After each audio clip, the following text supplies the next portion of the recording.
You know, we were at the tent last week, and a 90-year-old man who was present in the days of piety, present in the days of Benson Idahosa, he came and he told us the reason we can't have revival is because of sin.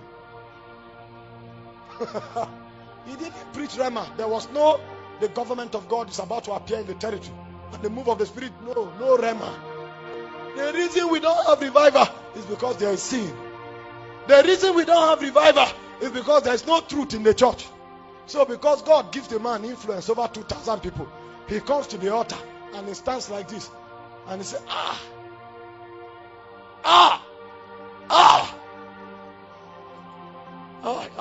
God is doing something here. God is doing something. Come and take this handkerchief, divide it into 20. The first 20 people that carry it should drop 1 million. There's a move. That is what he spends the economy of influence on, to raise money for his appetite. And then you say you are waiting for revival. So they pieces his hanky into 20, and then he gets 20 million from handkerchief of 10 naira. So that is revival. I'm feeling power in my leg. The first 20 people that will touch my leg, something will rest from them. Empty your pocket, empty your pocket. That's revival. So the reason we are laboring in prayer, Lord, anoint us, and then those garbage is in our heart. You want God to anoint you with a lie. You will become a thief, a legitimate thief on the altar. That's why Apostle highlighted, Paul said, an elder must be flawless in character. Those are credentials of revival. Do you know the power God invests during revival? I read the story of the Wales revival. Evan Roberts. The guy comes to church. He just sits on the altar and starts crying. And when he cries for 2 hours, the auditorium will be filled.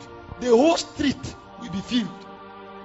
And in 1 year, people, they retrenched the police force because they didn't need them. Because the revival is not about the move in church auditorium. It is the power to take territories. Criminals repented. Beer parlors shut down. We were even told that FIFA World Cup was shifted because nobody was going to the stadium.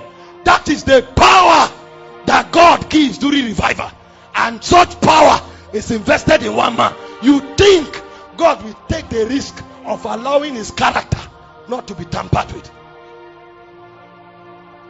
That you stand today and then they shut down Sokoto for 2 weeks.